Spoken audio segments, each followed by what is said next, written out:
In this video, I'll show you how to use Google AI Studio for beginners in 2026. If you're completely new to Google AI Studio, don't worry. In this guide, I'll walk you through the basic features and show you how to get started on your PC or laptop. First, open your web browser and go to Google AI Studio.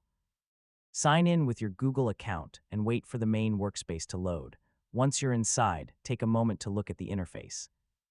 Google AI Studio is designed for experimenting with Gemini models, creating prompts, testing AI responses, and developing AI-powered applications. To begin, create a new prompt.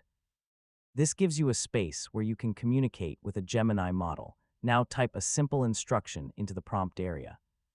For example, you can ask Gemini to explain a difficult topic, summarize some text, generate ideas, or help you plan a project.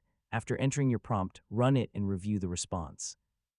If the answer isn't exactly what you want, don't worry. You can improve your prompt by adding more specific instructions.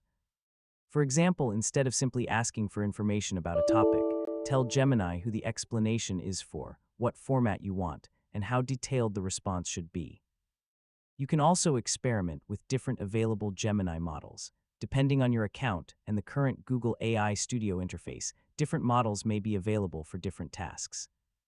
As a beginner, start with simple experiments before moving into more advanced features.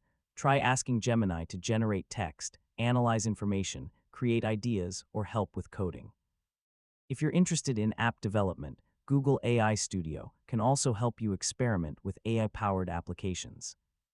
You can gradually explore the development features after becoming comfortable with basic prompting. Remember to review AI-generated information carefully, especially when using it for important work. AI responses can sometimes contain mistakes or outdated information. Also, never share private information, passwords, or API keys in your prompts. And that's how you can use Google AI Studio as a